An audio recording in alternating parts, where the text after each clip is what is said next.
Jiiro was an ugly, worthless loser who lost his wife Toka to a bunch of monsters. One day he awakened the god-like power that made him become the strongest. One night he sits on a ship while drowning his sorrows in wine, when suddenly a young girl named Kuumi climbs onto the ship. She shakes herself dry and greets Jiiro before leaping to another ship and running off. Jiiro pays no mind to her. The next morning, Jiiro walks through the market and notices a long line of hunters. After giving his name, Jiiro selects a spear, but he's approached by another guy named Ahem telling him to not panic when things get tough. Another man, a beast man, joins the conversation, expressing confidence that they'll be okay as long as they don't get sent in the front lines as fodder characters. The giant beast they're up against is a giant warthog that uses its tusks to drill into mountains, extracting ores to fuel itself. It releases steam from holes in its body during this process. The man watched from behind the rock as the beast works. The leader declares it's a big one and asks if everyone's ready to die, to which they all agree. The operation begins as one man sounds a gong to attract the beasts towards the wall, but there's a problem because the beast is moving closer to the wall as planned, but the men on the wall can't attack it because Ahem and two other hunters are being chased by the giant beasts. The hunters complain that Ahem messed up and the guards say they won't be able to shoot arrows even if the beast gets close enough. The giant beast catches up to Ahem and throws him into the wall, knocking him out. It's about to finish him off with its foreign grill, but Jiiro breaks the rule of visits and runs down the wall with the spear and throws it at the beast. The beast knocks the spear away with its horns, but this gives Jiiro enough time to grab Ahem and pull him away. The soldier orders the archers get ready to Jiiro carries item and using a rope pulley system manages to move up the wall. With the coast clear, the archers shoot their arrows at the giant beast, hitting it and causing it to explode. The beast collapses and the hunters rush to Jiiro and Ahem, asking Ahem is okay. Jiiro reassures them that Ahem's leg is injured but he'll be alright. Later,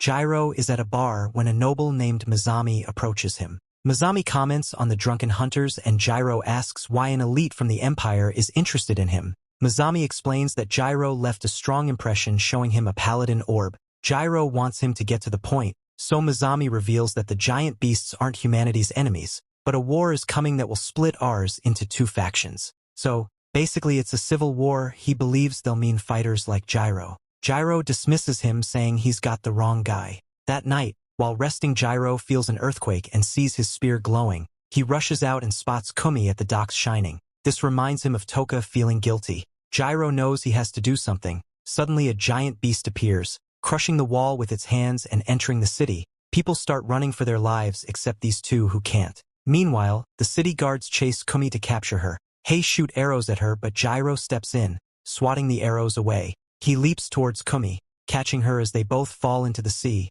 As they sink down as she pushes him away, but he pulls her back and stretches out his arm. His spear from his ship floats up and then he surprises Kuumi by kissing her forehead. The two suddenly find themselves in an empty void. Jiiro introduces himself as Jiiro and Kuumi says her name is 22. Jiiro asks why a cleric like her is with a paladin escort, but she's too shy to explain. Jiiro decides they'll talk about it later because stopping the giant beast is their priority. His fear final flies towards him, and he catches it starting to recite a chant. This chant starts transforming Kumi's body. She splits into Blender 3D particles while Jiiro splits in half, allowing Kumi's particles to enter him. This completes the contract and they become one. Jiro's hair glows and he's transported back to the city. He tells Kuumi they have to drive the giant beast out of the city, but Kuumi is confused and asks what's happening to her. Jiiro, frustrated, asks if she really doesn't know, and Kuumi admits it's her first time being inside someone older. Jiiro tells her to stay quiet for now and charges at the giant beast,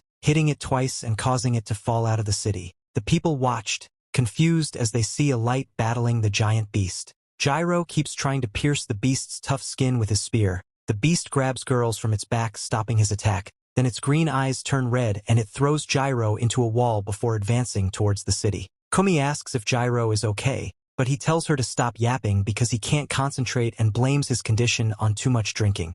Jiiro gets up and uses his spear to cut off the beast's arm, slowing it down. He wonders if the beast has any weaknesses. Kuumi suggests targeting its eyes because it's glowing red, just like Monster Hunter. The giant beast tries to grab Jiiro, but he avoids it. He uses the beast's arms to run towards his eyes and stab them. He comments that clerics like Kuumi always have a sixth sense about giant beasts. Jiiro drives the spear deep into the giant beast's eyes, causing a bright light to burst forth and pierce through the beast. The beast's red eyes dim and shut and it falls to the ground. Jiiro approaches the beast and Kuumi emerges from him. She admires the fallen beast, calling it stunning, but Jiiro gets carded from exhaustion. She freaks out and tells him she'll buy a phoenix down. Suddenly the girl shows up. Kuumi calls her Maya, and Maya tells her she knows a place where they can get treatment for the injured. While unconscious, Jiiro dreams about the moment he fumbles Toka literally. Jiiro wakes up from the dream, rising so fast that he hit his head into the ceiling. He turns to Kuumi and asks if she really doesn't know anything about clerics.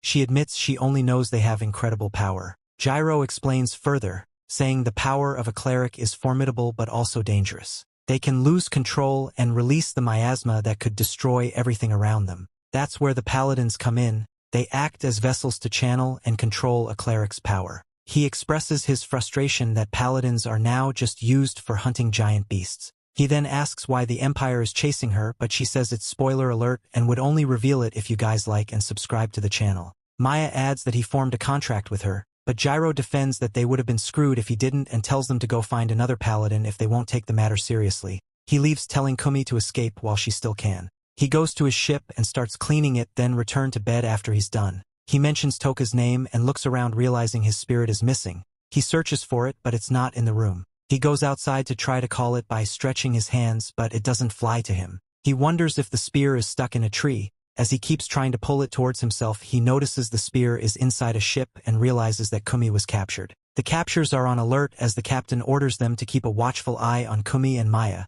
who he refers to as the prototype and the chapeau. Jiiro hides in the water as he observes the ship, noticing it's loaded with supplies and ready for departure. Jiiro sneaks in and performs a solid snake, demanding to know where the girls are. The soldier reveals they're in room 5 on the second floor and Jiiro knocks him out. He manages to get to the room where he finds the girls and his spears strapped to Maya. Kuumi is thrilled to see him, saying she knew he'd come for them because he likes little girls. Maya comments that he's come to take his lovely wife back, but Jiiro ignores them and grabs his spear, unstrapping it from Maya. He tells her she pulled a fast one on him by taking his spear away. He leaves without another word, ignoring Kumi's question if he's okay. Maya thinks Jiiro is heartless and Kuumi, feeling sad, says Jiiro seemed upset. They hear men grunting and falling and Jiiro shouts for them to hurry up. He did come to save them after all. They step out to see soldiers sprawled across the hallway. Jiiro tells them they're going to sneak, and they should follow him, but escape isn't easy since their stealth level is too low. Jiiro starts fending off the soldier, but they're too many. It turns out the ship belongs to Mizami. They're surrounded,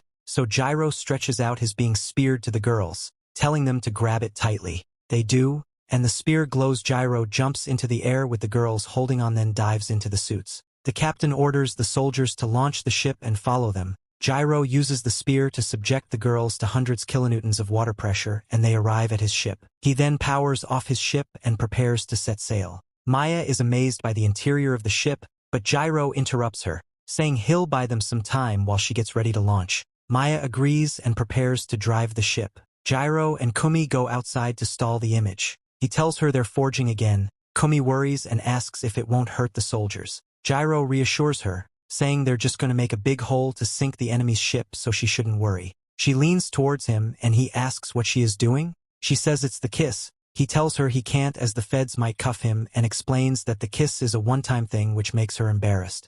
The enemy watches as they thought Jiiro called the automaton dropships, but it was actually just Jiiro himself. Jiiro hell dives on their ship's edge, causing it to shake. Then he calls in his strategic, the shipbreaker, and the bright light shines as the spear pierces through. The group manages to extract without a fuss, but they forget their rare samples. As their ship passes through a foggy area, Kuumi marvels at the view outside. Everything looks absolutely like terrible because the forests remind her of New Hampshire and everything in Britain is trash. Kuumi then explains what happened to her and why Mizami is after her. She tells that 7 years ago, when there were many prototypes, each given numbers, their memories were transferred to the next prototype. Kuumi recalls herself as number 11 surrounded by water, until men in supreme hoodies drained the water out of her chamber. They took her to a room where one of the men inspected her vital and reported she was a success. However, the prototype 11 failed. Number 18 made it to the next room where she was strapped to a chair and given Xanax. She started reciting a chant, but on the second line she began to short-circuit.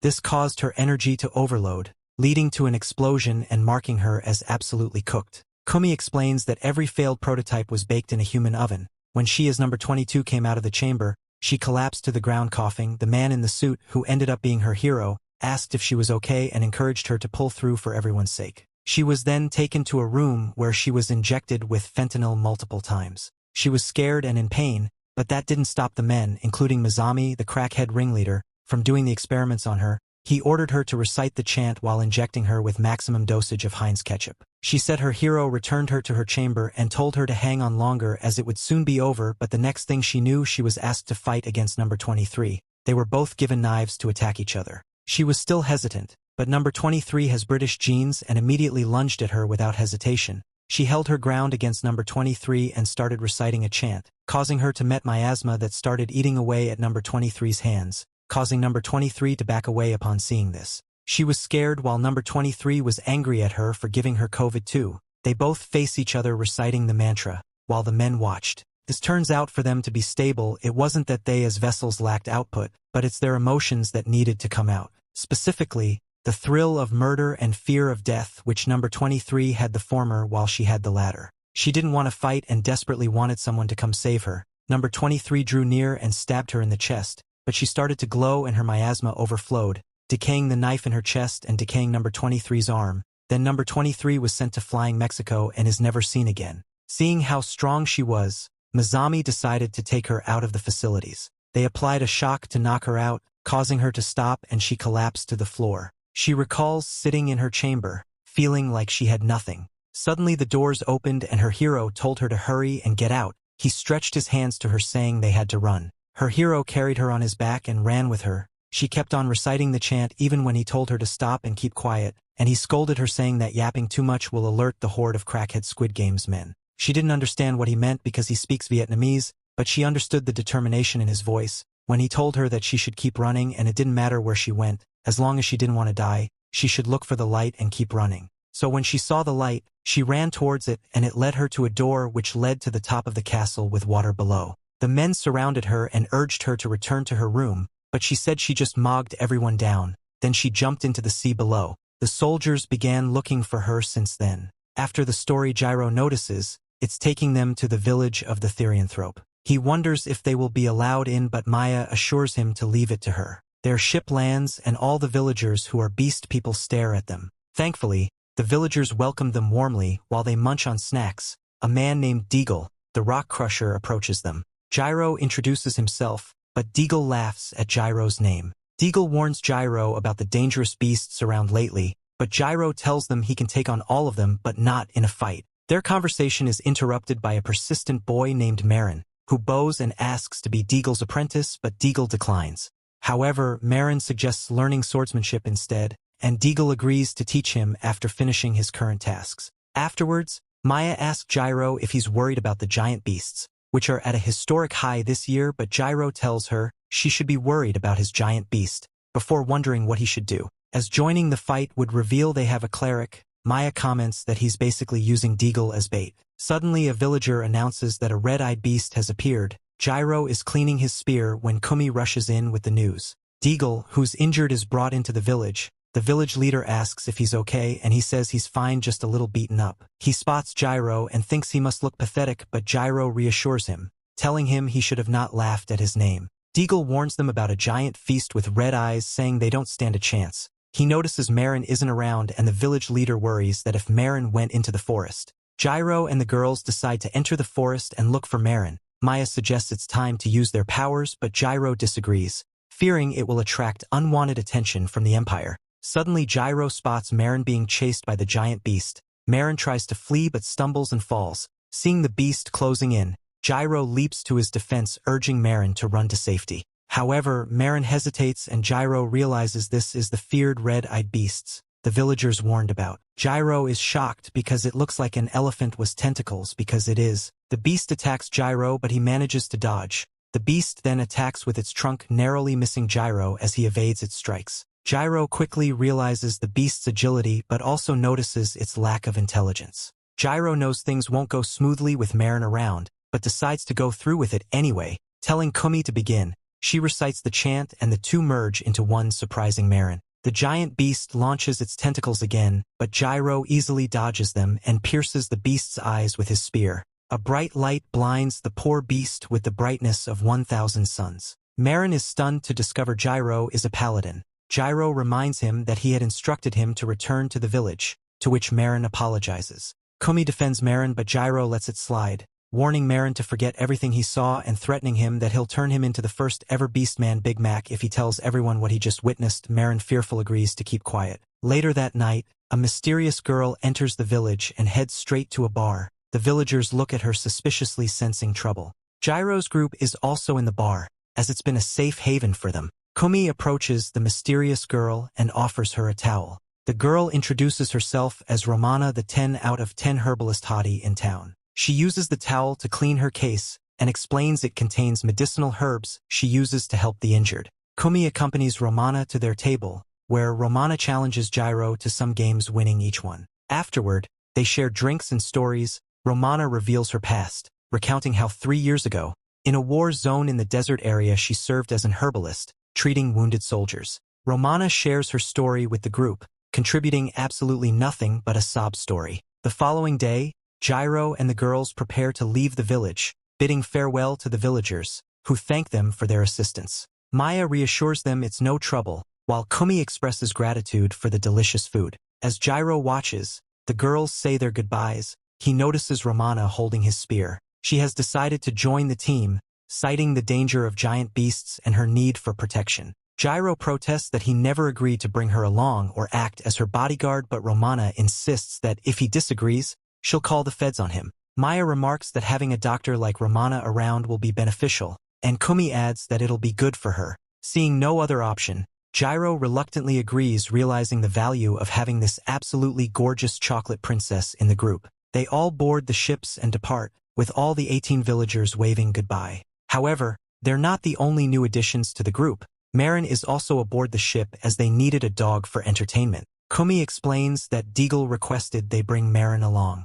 Now Marin addresses Jiiro as master, eager to learn from him, while Romana suggests they see themselves as travel partners accompanying him. Despite feeling a bit overwhelmed, Jiiro accepts their presence without complaint. As Jiiro guides the ship below, he's forced to make a sudden stop to avoid hitting an old man standing in front of the ship. Marin rushes out to greet the old man, revealing him to be Zen, the frozen winter. Everyone gathers around as Marin introduces Zen to them. Zen now goes by Zen the Decrepit, commenting on Marin's growth. The two reminisce about training sessions in Marin's village, with Zen melding Marin's persistent hastiness. Romana and Maya introduce themselves, followed by Jiiro and Kuumi, who is exceptionally polite. Zen inquires about their journey and Marin confirms they're heading south. Zen warns them about entering Mountaineers' territory from now. Jiiro and Maya expressed concern, but Zen assures them he's familiar with the Mountaineers. Marin eagerly asks if Zen will join them, but Zen explains he can't, promising to send them a letter instead.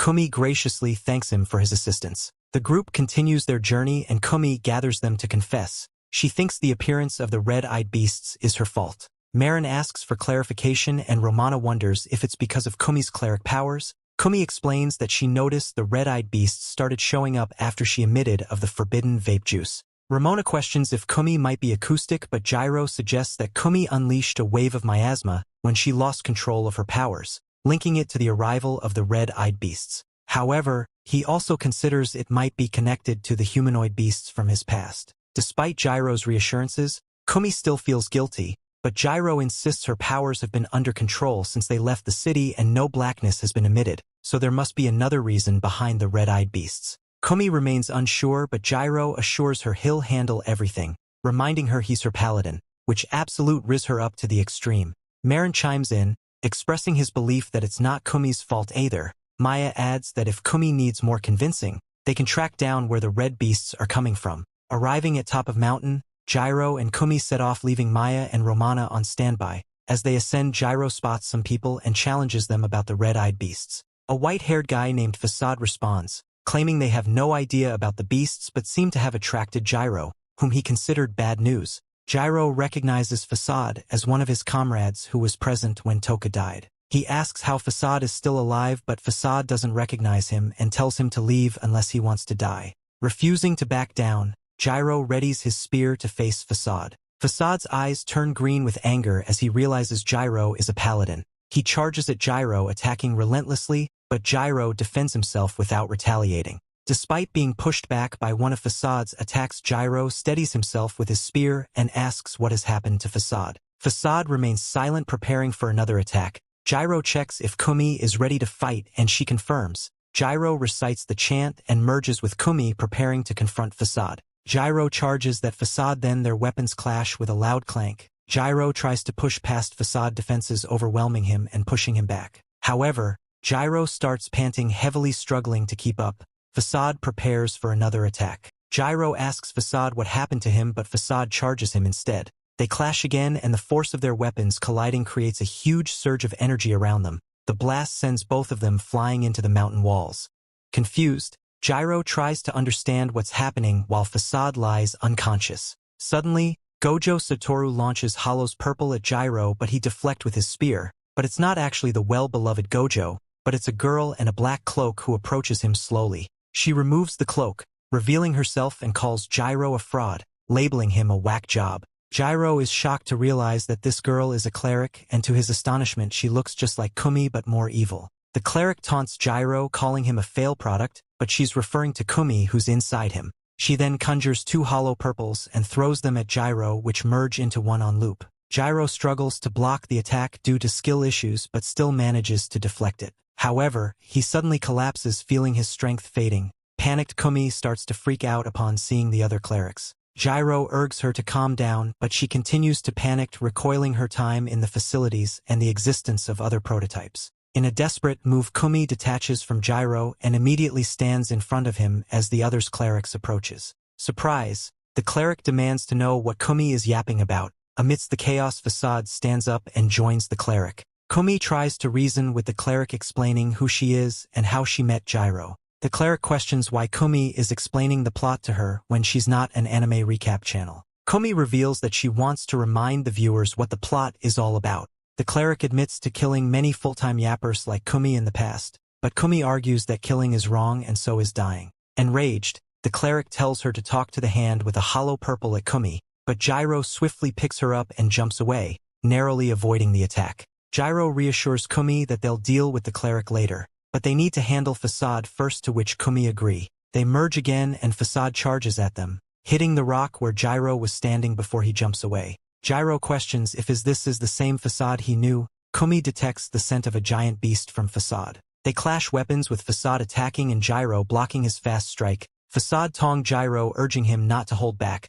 The two engage in a fast-paced fight, their movements appearing as flashes of light to the clerics standing on the rock, curious about Kuumi's endurance. The cleric launches a purple spear at them, causing Kuumi and Jiiro to separate. She intervenes, declaring no more playing around. Kuumi suggests luring the cleric towards the mountain, so she can try to reason with her. Jiiro hesitates, deeming it too risky, but Kuumi pleads with him, insisting she has found enlightenment and believes she can persuade the cleric to stop. She assures Jiiro she won't do anything reckless. Jiiro reluctantly agrees, but warns her not to do anything crazy. As a distraction, he strikes his spear into the ground, allowing both of them to detach, and Kuumi heads towards the mountains, with the cleric following closely behind, unaware of the plan. Fasade questions Jiiro about what he can do without his cleric. Jiiro confidently responds that he has a trick or two of his sleeves. Fasade attacks, but Jiiro blocks all his strikes and counters. Suddenly Fasade disappears as Jiro's spear pierces through where he was. Alert, Jiiro starts scanning his surroundings and prepares his spear,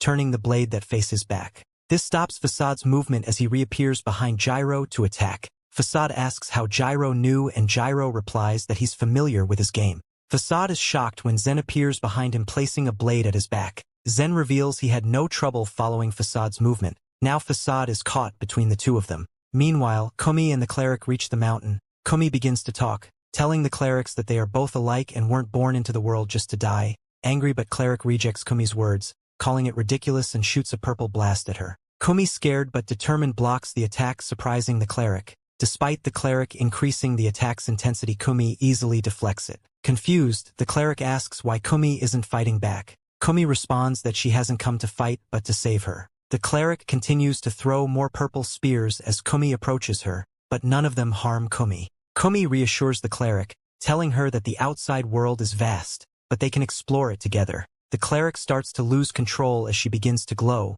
but Kuumi hugs her tightly, pleading with her to open her heart. As Kuumi holds her, the cleric begins to see all that Kuumi has experienced in the outside world, including the friends she's made. Overwhelmed, the cleric stops glowing and collapses to the ground, tears streaming down her face as she realizes what the outside world is truly like. Kuumi assures her that they can explore it together, and then she doesn't need to worry. Just then Marin calls out to Kuumi, interrupting their conversation. Excited to see him, Kuumi runs over to meet him and the others. The cleric reflects to herself, realizing there's an outside world she knows nothing about, a world where she doesn't have to face death. Stretching out her hand towards them, she unexpectedly touches a barrier of water. She sees Kuumi and the others smiling at her, but then they start to fade away, leaving her confused. Unable to comprehend her emotions, her vision begins to blur. The cleric comes to the conclusion that she and Kuumi are not the same after all. Realizing she can't join Kumi's side, feeling her subconscious urging her, Mizami tells her that death is her only salvation, and she starts reciting the death chant.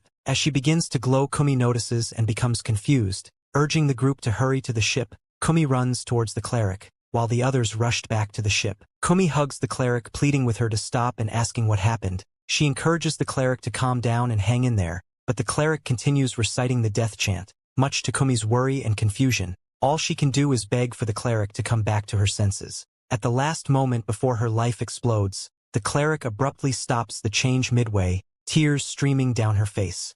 Kuumi holds onto her tightly as the light expands and incinerating everything nearby and creating a powerful wind that pushes the ship. Facade observes this and jumps towards the light, declaring that everything is in place. Meanwhile, Jiiro is worried about Kumi's safety. As Kuumi holds on, she notices the ring on the cleric's finger split open, and the sphere created by the cleric's light is surrounded by a ring. The ring expands to form a cage around the sphere. Jiiro arrives at the scene and is confused by what he sees. The cage compresses the sphere of light, causing it to disappear. The destruction caused by the sphere of light is immense, turning everything it engulfed into ashes. Rushing to the scene, Jiiro is alarmed by the devastation. Meanwhile, Kuumi continues to hold on to the cleric, who hasn't died yet. Looking up, the cleric remarks that death isn't such a big deal. She acknowledges that she can't be the same as Kuumi, as every person in the world is different. Suddenly a light shines from the sky, and the cleric expresses that the outside world is quite beautiful, encouraging Kuumi to keep living.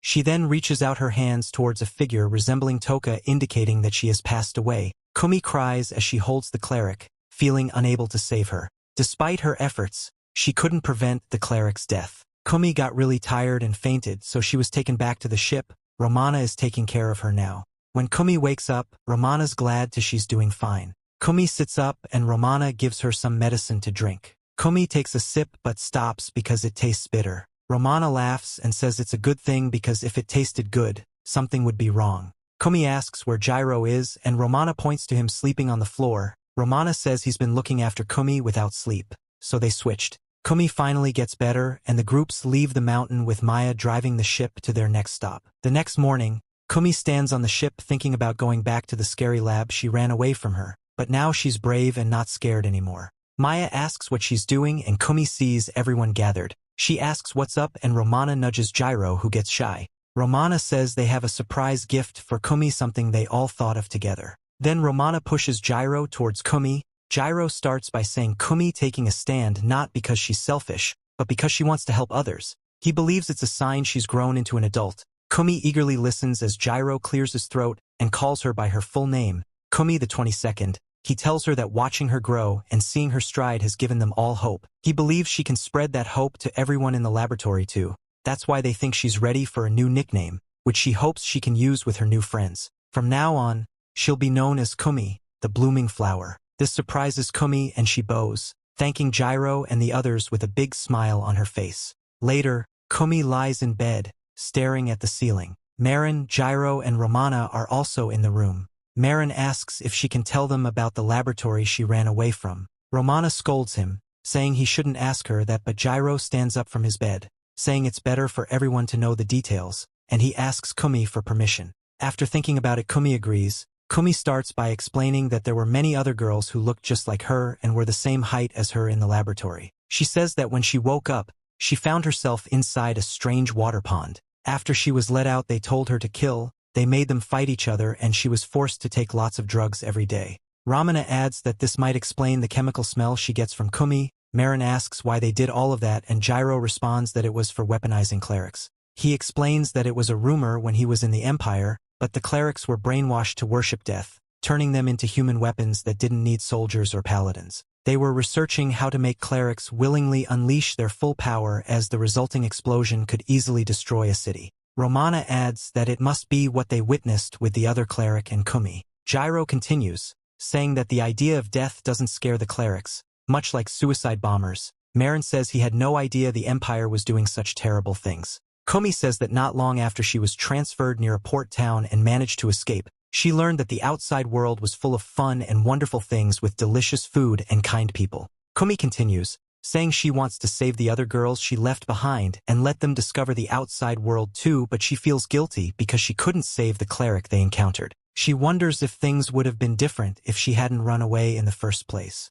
Jiiro reassures her, saying she did the right thing by finding a way to escape on her own, and she's still alive because of it, which is what matters most. He tells her no one can blame her because things would have changed if she had stayed. Kuumi gets up from the bed and asks if it's really okay that she ran away. Jiiro assures her that it is. Marin adds that anyone who would turn young girls into weapons of war are absolute monsters, a sentiment Romana agrees with. Jiiro tells Kuumi that it's time to stop running away, and that they're going back to break Kumi's friends out the lab. Kuumi is overjoyed to hear this. The group arrives at the laboratory, which takes up a huge area of land. Kuumi mentions that most of the facilities are underground. Jiiro explains that there won't be enough time for Kuumi to convince each prototype one by one, so they'll knock them out cold and focus on undoing the brainwashing after they escape the lab. Romana suggests using her herbs to put them to sleep to avoid triggering them. Marin is doubtful and asks if anyone has a better idea, but nobody does. Maya asks Jiiro about the plan for the soldiers standing guard. Jiiro says they won't pose much of a threat,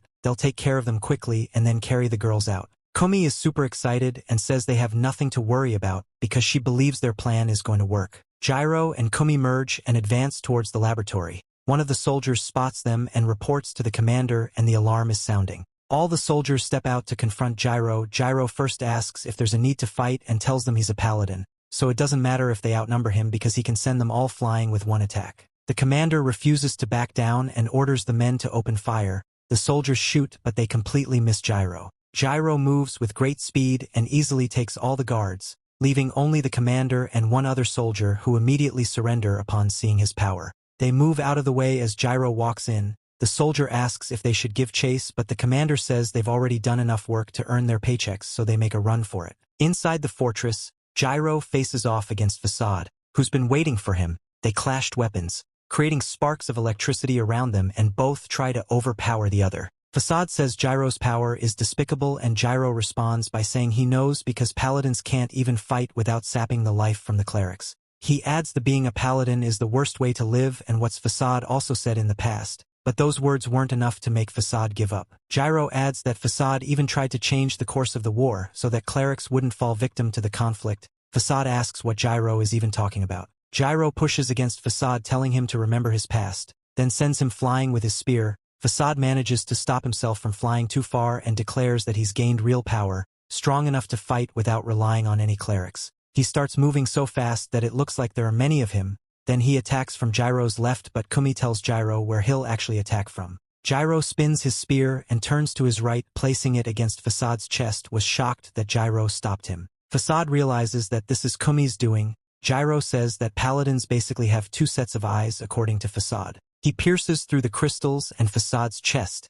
exposing his weakness. Facade sees a memory of a girl standing by a window but is confused about what he sees. Suddenly he gasps and starts stumbling back, walking away. Jiiro calls out to him, but he tells him to stay back. Kuumi detaches from Jiiro while the rest of the group joins them. With Facade defeated by guilt, the group advances to the next room. They stand in front of the door and Jiiro asks if this is the right way. Kuumi affirms it, saying the others are just past the door. Jiiro blasts the door open and they walked in to see pods filled with water. He asks if the girls are in them and Kuumi says they should be, but when Jiiro looks into the pod they're empty. Then they see one of the clerics who is reciting the death chant and already glowing. She yells at Kuumi, calling her a failed product and saying she should die. With Jiiro quickly knocks the girl out before she can explode. He calls to Romana to begin. Romana, Marin and Maya drive in a cart that they will use to transport the girls. Marin is scared as they might either succeed or fail the mission. Romana says they should hurry before the girl wakes up. Romana ties her herb on the girl's neck, saying it will make her stay asleep for a bit.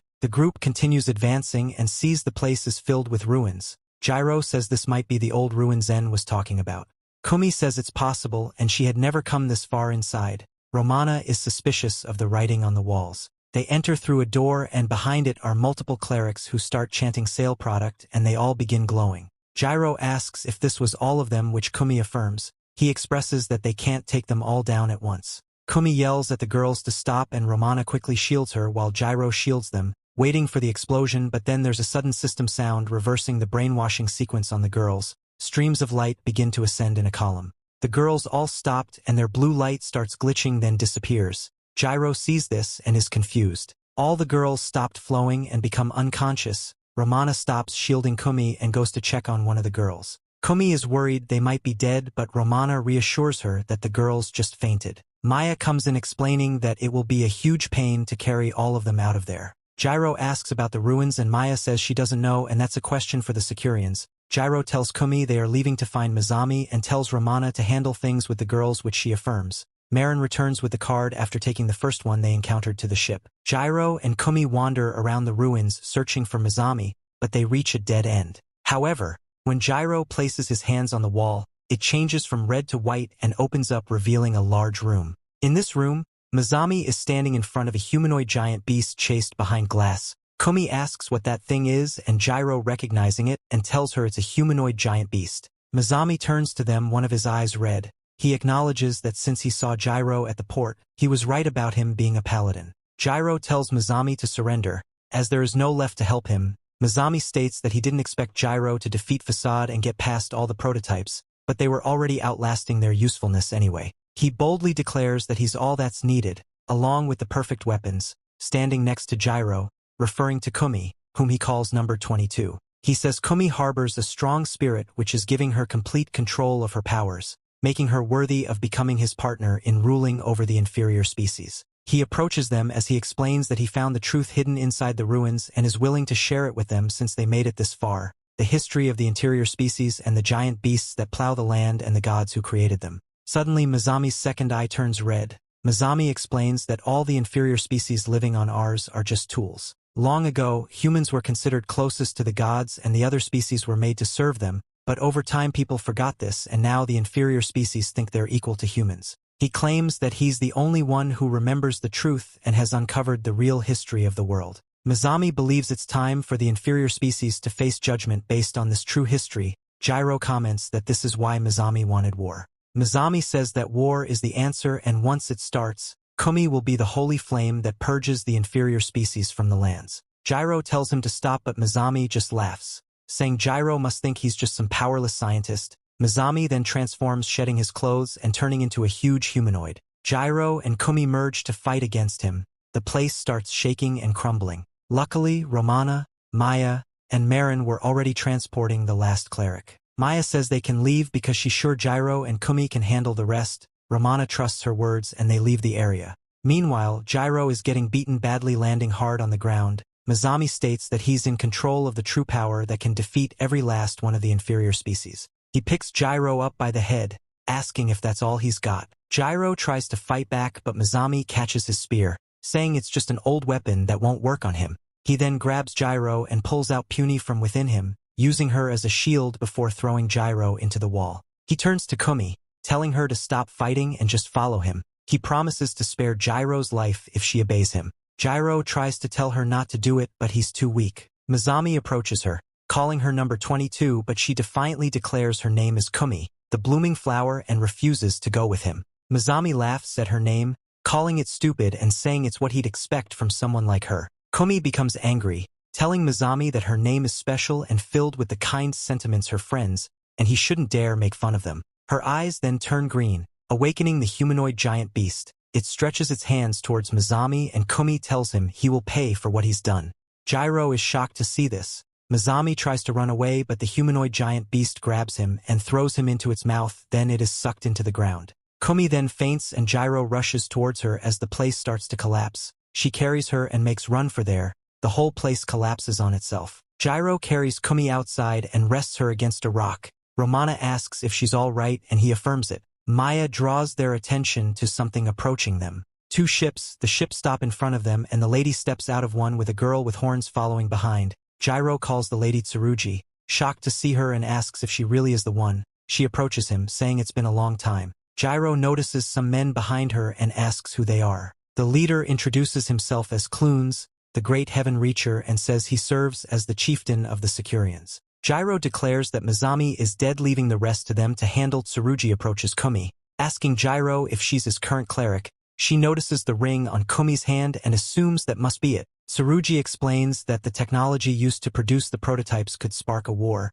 so they need to root it out and cover it up. Clunes adds that messengers have already been dispatched to each of the villages to prevent any conflicts. Jiiro asks if there's any punishment for them. Tsurugi says it would be safer to get rid of Jiiro, but they have another plan in mind for him. Clunes mentions a technique passed down by the Securians that can fully inhibit the powers of a cleric. They plan to perform this suppressing ritual on Kuumi in their village, and then repeat the process to cure the other girls. Tsurugi adds that after that Jiiro will have to give up his current name and start living under an entirely new identity. Jiiro doesn't like the idea evident in his face. Tsurugi acknowledges that it won't be easy, but they will all be officially reported as dead. Marin asks if this means their journey will come to an end once they reach the Securian village. Clunes says it's not certain that things will go so smoothly. He mentions the moment of judgment and Romana asks what it means. Clunes explains that when the world of Ars reaches its peak of maturity, legends say the god shall arrive and then steal everything. Jiiro recalls Mizami talking about something similar. Clunes explains that the red-eyed beast they encountered is an indicator of this. They serve as vanguards, preparing for the god's arrival by devouring all the people and destroying the world as they know it. He adds that the Securians have made it their duty to prepare for the moment of judgment. Tsurugi says that's everything and Jiiro should consider himself enlisted until everything is over. Jiiro agrees, unsure how much help he could offer but willing to join in. Suddenly, he yells out to Kuumi, who has blood spilling from her mouth and falls to the ground, alarming the others. It was already nightfall when they loaded all the prototypes into the ship. Kuumi is being looked after by Jiiro and Romana after being treated by Clunes. Romana tells Clunes that his medicine is working and Clunes replies that they brought some standard remedies with them from the village. Romana praises the medicine, saying it's really effective. Clunes acts humble, saying the medicine isn't that remarkable. Jiiro listens to them and notices Tsurugi eavesdropping by the door. When she realizes she's been spotted, she walks away like nothing happened. He follows her and asks what's the matter. Tsurugi says Kuumi is reaching her lifespan. Jiiro argues, saying she's just a kid and he knows the powers can take a physical toll on clerics, but he never thought it was so bad. Tsurugi agrees but explains that Kuumi is no ordinary cleric. She's a weaponized cleric made by Mizami. She says overwhelming power that goes beyond human limits was forcibly infused into Kumi's body, and the cost is a shorter lifespan. She adds that the prototypes were created to be a weapon, so there was no point in making them last long. Jiiro is angry after hearing this and grabs Tsurugi's collar, but she just smirks at him. He asks her what's so funny, and she says she was worried when she heard he was going by the name already dead, but it seems he has gone back to being the old Thunderbolt. He tells Tsurugi to stop and not change the subject. He asks her what they can do for Kuumi. Tsurugi says Kumi's condition should stabilize after the Securians perform the ritual to suppress her powers, but it doesn't change the fact that her lifespan is coming to an end. Jiiro asks how long Kuumi has. Tsurugi says about 6 months to a year maximum, and it could even be less. Jiiro can't believe Kuumi doesn't have long to live. He argues that she's just a kid and hasn't learned how to have fun outside of eating good food. She's so kind that she wanted to save the other specimens and stop the war, and after putting herself in harm's way to get it done, it's not fair that she's rewarded like this. There's silence in the night and Jiiro is pained. He asks Tsurugi what he's supposed to tell Kuumi. Later, Jiiro trains with his spear, hitting the tree so hard it breaks and falls. He notices Kuumi sitting nearby watching him with admiration. He apologizes for the noise and asks if he was too loud. Kuumi stands up and shakes her head, thanking him for all he's done for her. Jiiro wonders why she's suddenly so grateful. She explains that he went on this journey for her sake. Jiiro brushes it off, saying it's nothing, and mentions that she freed him from a curse, so he should be thanking her. Kuumi asks what he plans to do once everything is over. Jiiro says they prevented a big war, so he'll ask for a reward from Tsurugi and then they can relax for a while. He also mentions he'll pay back his death to Romana. Kuumi squats down, looking at him intently, and asks if he's hiding something. Jiiro denies it, standing up to continue training. She suggests her illness might be worse than he thinks, but Jiiro tells her not to be silly and advises her to rest and stay warm. Kuumi reveals that Marin already spilled the beans, leaving Jiiro both shocked and annoyed at how Marin found out. However, it turns out Kuumi tricked him into admitting it. She then asks Jiiro to explain everything to her in detail. They sit down on a log and Jiiro spills the whole story. Kuumi simply responds with a calm, "I see." Jiiro wonders if that's all she has to say, but Kuumi explains that she already had a feeling about what happened. Despite it all, she feels lucky. She reflects on how she was supposed to die alone in a lab, but instead she got to enjoy delicious food, meet new people, make friends, and it's all thanks to Jiiro. Jiiro is taken aback by her gratitude. He tells her not to worry about him and just enjoy being a kid, doing whatever makes her happy without feeling pressure to share it with anyone. But Kuumi interjects, saying she's not a kid anymore. She rests her head on his arm and expresses her genuine happiness. Jiiro smiles and rubs her head, which brings a smile to her face too. As they arrive at the Securian village, Marin marvels at its immense size. He wonders if the village often deals with giant beasts because of its size. Romana speculates that the villagers probably aren't afraid of such creatures due to their access to ancient technology. Clunes approaches them, welcoming them to the village. He mentions that the last time they had visitors from another tribe was about 200 years ago. Leading them upstairs and downstairs, they observed the Securians going about their daily lives. Kuumi smiles at the scene and even pauses to wave at some adults and children, but they don't wave back and simply walk away instead. Clunes explains that they aren't used to outsiders. Marin jokes that it's because Jiiro has a scary face, but Jiiro defends himself saying his face isn't scary. Maya jokes that it's freaky and Romana adds that it means the village is exceptionally peaceful. Clunes confirms this, stating that no giant beasts have come near the area. Clunes leads the group to their room, where Marin jumps onto a sofa commenting on how fluffy it is. The next day, Kuumi wakes up and leaves room reading Romana and Marin at the dining table. Romana asks if she slept well, to which Kuumi affirms. Marin points out that it's not morning anymore, surprising Tummy, who realizes it's already evening when she looks outside. Romana informs her that they need to go because Clunes wants to talk to her about the ritual. Romana asks Marin about Jiro's whereabouts, and he mentions that Jiiro left earlier to talk with Tsurugi. Romana adds that she hasn't seen Maya either and asks Marin to go look for her. In another room that resembles a control tower, Romana and Kuumi explore in awe when Clunes appears, asking if they're enjoying their stay and if Kuumi slept well. Kuumi replies that she slept peacefully. Suddenly, a world map appears in the air and Clunes explains that the red dots represent places where red-eyed beasts have appeared. He mentions territories where the beasts have been spotted, including the northern continent. Romana comments on the severity of the situation. Clunes suggests that before the ritual begins, it's best for them to know everything up front. The floor of the room starts to lower into an underground area, startling the girls. Clunes announces that he will now share the secrets of the Securians with them.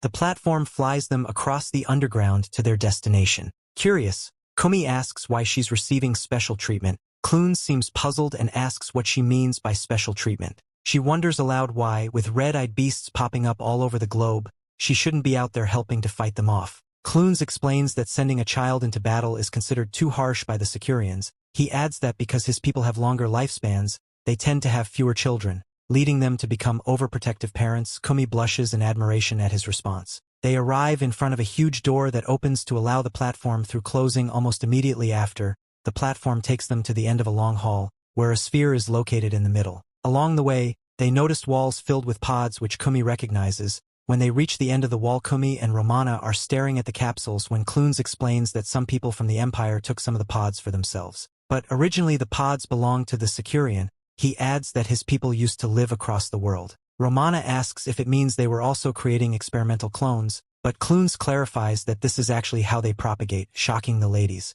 He continues explaining that Securians is born naturally only happens once or twice in a century, which obviously isn't enough for the Securians to survive long-term. Therefore, they mainly reproduce by relying on these pod devices. Kuumi asks if he was also born through the pod, which Clunes confirms, and he says reproduction is the true power of the pods, despite how Mizami abused it for his own ends. With that being the case, the Securians see Kuumi as one of their own, like their children or grandchildren. Kuumi is touched by this and Clunes apologizes if it dredged up painful memories for her, but she says it actually makes her happy because she thought she didn't have a family to call her own, and this feels like a dream come true. Meanwhile, Tsurugi gives Jiiro a small ball to attach to his ear. Jiiro asks what it is, and she says it's a machine crafted by the Securians that will allow them to communicate even if they are in different locations. Jiiro asks if it's part of the movement judgment thing, but Tsurugi says they don't know when it will come, so it's best to be prepared. Everyone gathers in the hall for the ritual. Romana tells Jiiro, who looks uneasy, to calm down. Maya joins them at the front, where they stand. They all face Clunes, who signals them to look at the door. They all turn and an orchestra starts playing as the door opens, revealing Kuumi on a moving platform, but she's dressed in a long white gown and Val, Jiiro and the others are surprised. Kuumi sees them and smiles. Marin waves back. Maya and Romana smile, but Jiiro turns his face away. She reaches the altar and kneels in front of Clunes, who announces her name to everyone. He explains that she was born through Securian's technology but cursed with suffering. Therefore, Clunes declares that he will free Kuumi from her curse and bless her as a fellow Securian. He asks if anyone opposes this, but all the Securian present bow their heads. Jiiro and the group do the same after seeing them. Clunes announces that no objections were made, so from this moment, the Securians officially welcome Kuumi as one of their own. He then blesses her and begins the ritual blessings. The letters on the sphere at the altar begin to glow and float above the ground. Kuumi asks if the sphere is part of the ritual. Clunes confirms it and tells her to place her hands on the sphere. He warns her that once she touches it, she must not let go, because if any of the power inside her remains, they cannot repeat the process to remove it. Kuumi agrees, saying she's not worried. She approaches the sphere and places one hand on it. She starts feeling pain in her body. Clunes asks if she's okay. She says she can handle it and proceeds to place her second hand on the sphere. Everyone watches the ritual, but suddenly there's a huge stampede of giant beasts. People start running for their lives. The commotion shakes the hall where the group is, but Kuumi still focuses on keeping their hands on the sphere. Jiiro receives the news from Tsurugi through his earpiece. Marin is worried, as Maya has disappeared once again. Jiiro rushes out, telling them to keep an eye on Kuumi. Jiiro fights with the red-eyed beast, but he's no match for it. The beast baits his spear and throws him into a pillar. Suddenly Jiiro hears Kuumi calling to him. He turns to see her running towards him dressed in her normal clothes. As she reaches him, he asks why she's there. The giant beast is slowed down as it is hit by a bullet from a Securian soldier. The soldier tells them to hurry and run for it. Jiiro carries Kuumi and runs while the soldier faces the giant beast as it tries to bait them. Far from the area and the safe corner, Jiiro asks Kuumi why she's there and about the ritual. She tells him that she made them stop it, which surprises him. She says it's so she can still use her power. Jiiro is furious, saying it means they came all the way to the village for nothing. He turns away from her and punches the nearby wall. Kuumi stands and says she's going to fight, wanting to fight so they can all travel again. Jiiro replies that a kid like her has no say in the matter. This makes Kuumi angry. She goes and stands in front of him, saying that Jiiro is just as childish as she is. She points out how he's always saying he's already dead and bossing her around with "don't worry" and "shut up." And despite talking tough, all she sees is him getting his butt kicked. Jiiro is surprised by Kumi's outbursts, but retaliates by asking when he has ever gotten his butt kicked. She fights back, saying they both know he can't do anything without her around. He wants to reply but has no comeback. They both glare at each other. Then Kuumi calms down and says she wants to stay with him and the whole group until the day she dies. She asks if that's really so wrong of her and begs him. Jiiro looks at her pleading eyes, but the conversation is interrupted by a giant beast bust into the ceiling, is about to swallow them up, but to their surprise, the beast's neck is chopped off almost instantly. Facade arrives, yelling out Mizami's name, saying he stole everything from him, so he's going to do the same thing to him. He launches at Jiiro, but Jiiro quickly averts him, carrying Kuumi with him. Jiiro doesn't know what to do, but Kuumi stands and steps in front of him. She turns to him and tells them they should begin. Jiiro is shocked as she tells him that a paladin's job is to protect their clerics after all. Jiiro smiles and goes to stand beside her, stretching out his hands to her. He calls her the biggest dummy, and she takes his hand, replying back that he's the bigger dummy. They activate their transformation and merge together. Jiiro and Facade clash doesn't happen underground as they both take the fight to the surface. They begin flashing weapons at great speed. They land on the ground ready go again, but Tsurugi communicates with Jiiro through the earpiece. But there's a mega-sized beast spawning other beasts just ahead of his position and he should go take it out. Jiiro replies that he has got his hands full at the moment. Facade spares no time and begins his speed movement. Knowing him well, Jiiro uses the end of the spirit to hit the face that appears at his back, then uses the spear blade to pierce the one that appears at his front. But it doesn't catch Facade as he disappears and continues to speed movement. Jiiro realizes that the same trick won't work on Facade anymore. He becomes alert, scanning for the next place Facade will attack from, when suddenly a giant beast bursts out from the ground. Facade turns his attention to the beast, yelling at him not to interrupt their fight. He stabs the beast in the eye, causing it to roar out, but the beast doesn't go down. Instead, it throws Facade into a rock. Jiiro jumps and stabs the beast in the eye. A huge spear of light appears and pierces through the beast, killing it. Facade, seeing this, mentioned seeing something like this before, saying that power comes from one of the prototypes, so Jiiro must be one of Mizami's underlings.